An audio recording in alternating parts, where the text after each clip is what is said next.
दिल से जो है हम इंडिया में जन्म लिए, इंडिया में पैदा हुए हैं, तो दिल से हम भारत माता की जय बोलेंगे। एक तो कलमा पढ़ते ला इलाहा इल्लल्लाह, मतलब एक ईश्वर के अलावा कोई भी पूजनीय नहीं है।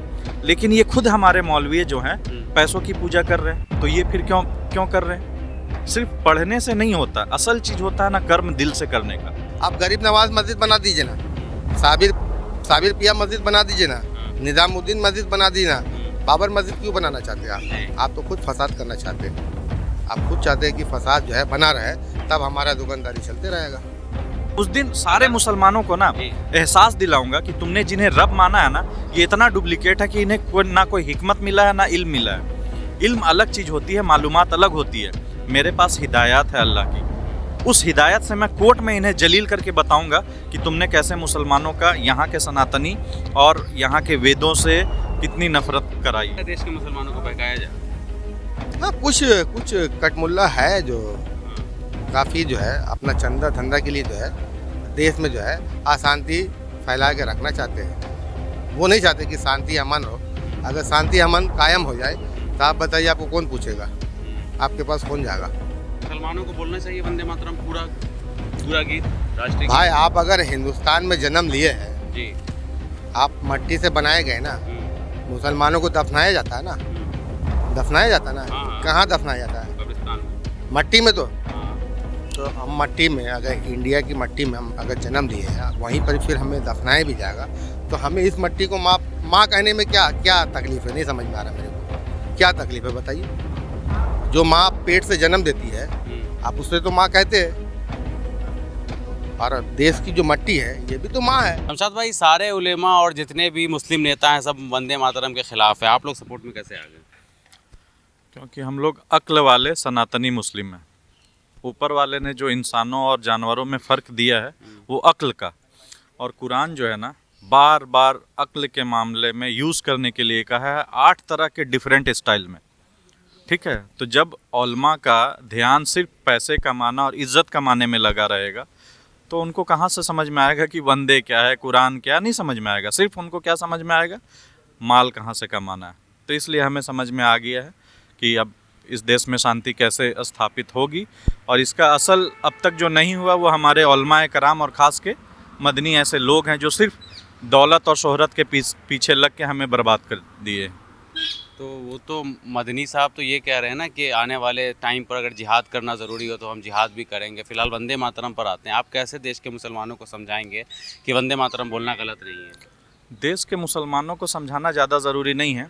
हम अगर आलिमों को समझा दें ना तो फिर वो बाकी काम हो जाएगा। तो इसीलिए मैं आलिमों से ही बहस करना चाहता हूँ कि पहले इनको समझा दूँ कि क्या फ़र्क है, और इनको सिर्फ इशारा कर रहा हूँ आलिमों को कि वंदे को वंदना समझे या वंदे समझे, उसके लिए आप कुरान की 2 आयत, 2 वर्ड, रूट्स वर्ड, एक होता है सब्बाह जिसका मतलब भी तारीफ़ करना होता है, और एक होता है हम्द। ये दोनों में अगर डिफरेंस कर लिए तो फिर आपको समझ में आ जाएगा। लेकिन फिर भी आपको नहीं समझ में आएगा क्योंकि आपके अक्ल पे, दिल पे ताले लगे हुए हैं अल्लाह का। तो देश से मोहब्बत करना वंदे मातरम बोलना ज़रूरी है क्या? देखिए, ये बोलना ज़रूरी है सिर्फ, अच्छा वंदे मातरम से मैं बोल लूँ और काम अगर मैं करूँ देशद्रोह ऐसा, तो वो तो नहीं चलेगा। कौन मुसलमान कर रहे हैं देशद्रोह? देशद्रोह देखिए जो फट जा रहे हैं बम लगा के, तो वो क्या है, देशद्रोह ही हैं। लेकिन बात यहाँ होती है ना कि सोच का, इन लोगों ने सोच कितना ख़राब कर दिया है। एक तो कलमा पढ़ते ला इलाहा इल्लल्लाह, मतलब एक ईश्वर के अलावा कोई भी पूजनीय नहीं है। लेकिन ये खुद हमारे मौलवी जो हैं पैसों की पूजा कर रहे हैं, तो ये फिर क्यों कर रहे हैं? सिर्फ पढ़ने से नहीं होता, असल चीज़ होता है ना कर्म दिल से करने का। कर्म कुछ और कर रहे हैं और मुंह से कुछ और बात कर रहे हैं। तो इसीलिए मैं इनसे सख्त गुस्सा हूँ, और मैं गुस्सा नहीं हूँ, ऊपर वाला गुस्सा है। क्योंकि सूरह सब की 3-4 नंबर आयत में अल्लाह कहता है लिमा तकुलूना मा ला तफअलून कबूरा मक्तन। अल्लाह जो है ना ऐसे से बड़ा नफरत कर रहा है, क्योंकि इनकी कथनी और करनी में फ़र्क हो जा रहा है। इसीलिए अब मैं इन्हें कुरान से कोर्ट में घसीट के बताऊंगा कि तुमने कैसा जुल्म किया। PIL डाल दिए इसके खिलाफ? हाँ, डाल दिया, वो कितना प्रोसेस में है। देखिए, नाम अभी डिस्क्लोज नहीं करूंगा, लेकिन ये मदनी चाचा भतीजा का तो ज़रूर है जी, बाकी मदनी और हाँ ठीक है, क्योंकि सबसे ज़्यादा मेरी उम्मीद जो थी इन्हीं से थी।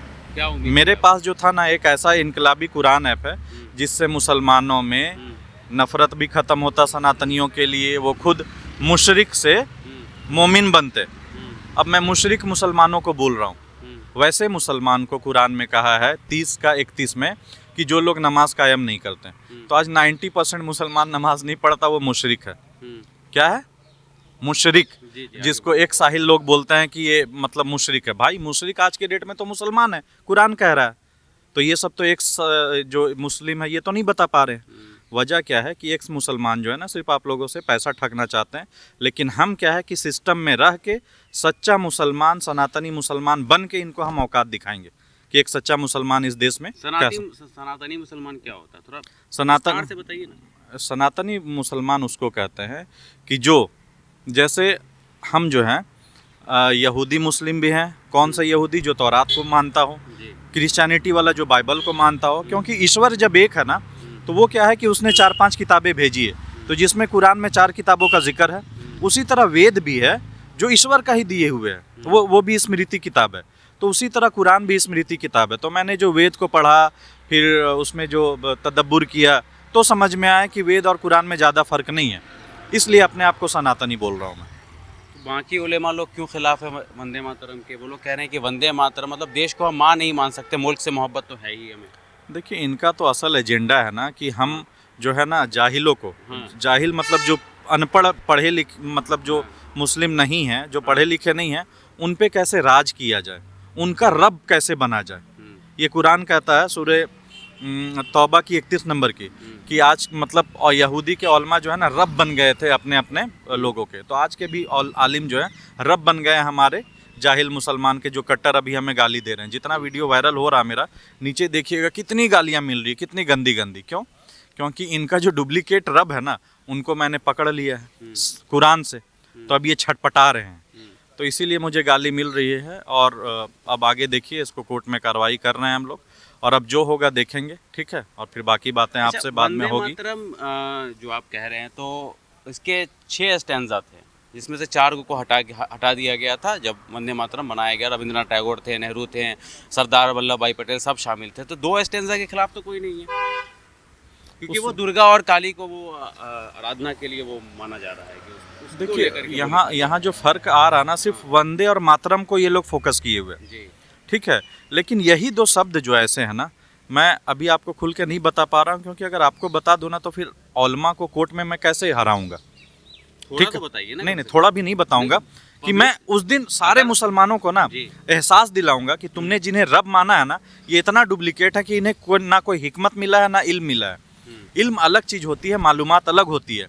मेरे पास हिदायत है अल्लाह की, उस हिदायत से मैं कोर्ट में इन्हें जलील करके बताऊंगा कि तुमने कैसे मुसलमानों का, यहाँ के सनातनी और यहाँ के वेदों से कितनी नफरत कराई है। इसीलिए भारत माता की जय बोलते हैं? बिल्कुल, क्यों नहीं। लेकिन माता के बदले मिट्टी लगा दिया। फर्क क्या है? देखिए मिट्टी भी उपजाती है, माँ भी हमें पैदा करती है। लेकिन आपका जो कंसेप्ट है, जैसे आप लोग क्या है, हर किसी को एक मतलब इज्जत के लिए हे प्रभु जी, हे भगवान ऐसे बोलते हैं। तो ये आप इज्जत दे रहे हैं ना कि आप मुझे भगवान मेरी पूजा कर रहे हैं। तो ये कठमुल्लों को समझ में नहीं आया, आपका इज्जत देना इन्हें रास नहीं आया। अब मैं बताऊंगा कि कैसे इज्जत लिया जाता है। तो थोड़ा जो आप जो कह रहे हैं कि जो जाहिल मुसलमान हैं, जो वंदे मातरम नहीं बोलते हैं, उनको थोड़ा आप अपने अगर भाषा में समझाना हो तो क्या समझाऊंगा। लेकिन सबसे पहले देखिए, मेरा जो दुश्मन है ना, वही दुश्मन है जो इस्लाम का दुश्मन है, ठीक है। तो इस्लाम के दुश्मन आज के आलिम उलमा हैं। तो सबसे पहले मैं इन्हें हराऊंगा, तभी मैं इन्हें बता पाऊंगा। अगर मैं सब कुछ पहले बता दिया, जो इल्म मेरे पास है, 3 साल से ये इल्म लेके दर आयत का आप जिक्र कर रहे हैं, तो उसमें क्या है? हाँ, तो वो सब मैं कोर्ट में बताऊंगा कि दर भटका हूँ और खून के आंसू रुला रहे हैं मुसलमान, इतना हक इल्म होने के बावजूद। तो वो इल्म अगर यहाँ खोल दूँ तो फिर कोर्ट में इन्हें जलील कौन करेगा, ठीक है। तो इसलिए मैं माफ़ी चाहता हूँ। बाकी फिर आपसे जुड़ेंगे, और जिस दिन कोर्ट में होगी हमारी बहस आमना सामना, उस दिन आप लोगों को बुलाएंगे। जय हिंद, जय भारत। आप क्या कहना चाहेंगे इम्तियाज़ भाई? वंदे मातरम पर जो बवाल छिड़ गया है, आप लोग महमूद मंत्री को घसीट रहे हैं, कल को वो उल्टा आप लोगों पर केस कर दिए तो? नहीं, मैं एक साधारण मुसलमान हूँ जी, और मैं पूरे 140 करोड़ जो देशवासी है हमारे, मैं उनको एक पैगाम देना चाहता हूँ जी, आम मुसलमान की तरफ से, कि मुसलमान उसे कहते हैं जिसका नाम है, जिसे कहते हैं इल्म। मुसलमान इल्म वाला कौम है, पर आज जाहिलियत जो है, हमारे कुछ मौलवी जो है चंदा को धंधा बना लिए है और उससे मुआशरा को जो है पूरी तरीके से गुमराह किया जा रहा है। और हम उनको ये बात कहना चाहते हैं कि इल्म वो शय है कि जो दो मुल्कों में भी अगर फसाद हो तो उसमें इल्म जो है अमन कायम करा देता है। और जाहिलियत वो चीज़ है कि छोटी छोटी बात पर बड़ा बड़ा फसाद खड़ा हो जाता है। तो मेरे हिसाब से शायद आप समझ गए मैं क्या। मुसलमानों को बोलना चाहिए वंदे मातरम पूरा पूरा गीत राष्ट्रीय भाई आप अगर हिंदुस्तान में जन्म लिए हैं, जी। आप मट्टी से बनाए गए ना, मुसलमानों को दफनाया जाता है ना, दफनाया जाता है ना। हाँ। कहाँ दफनाया जाता है? कब्रिस्तान में। मट्टी में। तो हाँ।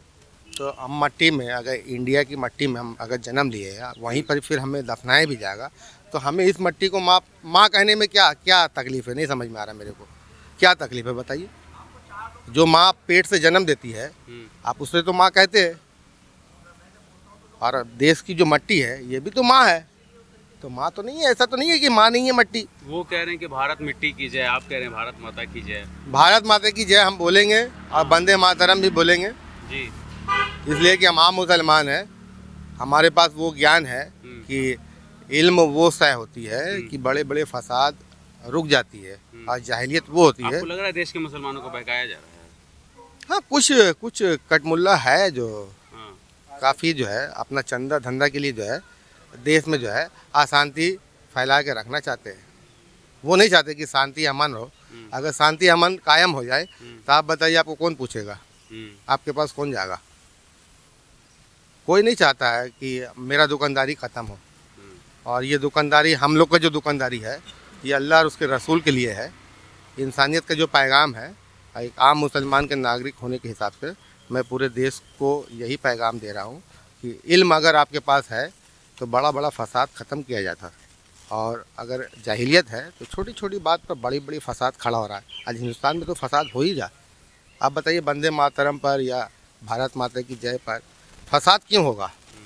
आपके पास इल्म है, सामने वाले के पास इल्म नहीं है, तो बैठ के आप लोग सामने सामने बात कर लीजिए। देश में फसाद आम मुसलमानों को या आम सनातन हिंदुओं को क्यों परेशान किया जा रहा है? हमारा यही कहना है। आपके पास इल्म है, आप अगर साबित कर सकते हो कि वंदे मातरम नहीं कहना चाहिए और भारत माता की जय नहीं कहना चाहिए, तो आप इल्म में आलिम लोगों के साथ बहस करो। आप वो कह रहे आर्टिकल 25 और आर्टिकल 19 हमें इजाज़त देता है ना कि हम वंदे मातरम बोले या ना। देखिए आप एक बात समझिए कि इससे मुल्क से मोहब्बत है या नहीं, इसका तो जस्टिफिकेशन नहीं मिलेगा ना। मुल्क की मोहब्बत उसी टाइम आपको समझ में आएगी कि अगर फसाद हो रहा हो किसी बात पर, और हम अगर मुल्क से अगर जबरदस्ती दाढ़ी पकड़ के खींच के बोले कि बोलो भारत माता की जय, तो वो भी तो नहीं बोल सकते। ये तो गलत है। हाँ। ये गलत है। जो जबरदस्ती नहीं किया जा सकता कोई भी चीज़। दिल से जो है, हम इंडिया में जन्म लिए, इंडिया में पैदा हुए हैं, तो दिल से हम भारत माता की जय बोलेंगे। किसी के बोलने पर क्यों कहेंगे हम? भारत माता तो सबकी माता ही तो है। वंदे मातरम माने देश हमारा जो है ये राष्ट्रीय गीत है, और हम बंगाल से आते हैं। बंगाल ये जो गीत है वंदे मातरम बंगाली से तो है। अच्छा, आप बंगाल से आते तो एक सवाल और कर लेते। बाबरी मस्जिद बन रही है आपके मुर्शिदाबाद में, हम तो सही हो रहा है ना मस्जिद बनना चाहिए। तो बाबरी नाम रखा जा रहा है। हम बोले मस्जिद बनना चाहिए, मंदिर भी बनना चाहिए। हाँ। पर जो नाम को लेके फसाद हो रहा है, यही तो मैं बार बार कह रहा हूँ कि इल्म वो सा है। आप गरीब नवाज मस्जिद बना दीजिए ना, साबिर पिया मस्जिद बना दीजिए ना, निज़ामुद्दीन मस्जिद बना दी ना, बाबर मस्जिद क्यों बनाना चाहते हैं आप तो खुद फसाद करना चाहते हैं। आप खुद चाहते हैं कि फसाद जो है बना रहे, तब हमारा दुकानदारी चलते रहेगा। तो ये सब कहीं ना कहीं चुनाव को मद्देनजर रख करके सारा चीज़ किया जा रहा है। पूरा तरीके से चुनाव। सारे मुसलमान ईंट लेकर के पहुंच गए सर के ऊपर। मुसलमान देखिए, मुसलमान हिंदू की बात नहीं है जी। बात है कि जो लोग माने मुल्ला कट मुल्ला जो बने हुए हैं, वो लोग का काम क्या है? गुमराह करना। वही हो रहा है। हमारी बात आपकी बात कौन सुनेंगे? जो लोग उस मकाम पर है, भले जाहिलियत वाला इल्म हो, पर आम पब्लिक तो शिकार तो हो रही है ना। बस हम यही कहना चाहते हैं कि तमाम देश के जो हिंदू मुसलमान जो गंगा जमुना जो तहजीब है, तो वो बरकरार रहे। अब बाकी जो भी बहस है आप डायरेक्ट संसद में करिए या कोर्ट में करिए, रास्ते पे मत करिए। रास्ते पे फसाद मत बनाइए। इसलिए रास्ते पे कुछ होने से आम नागरिक का जीवन जो है ऐसी नरक बना हुआ है और भी नरक बन जाएगा।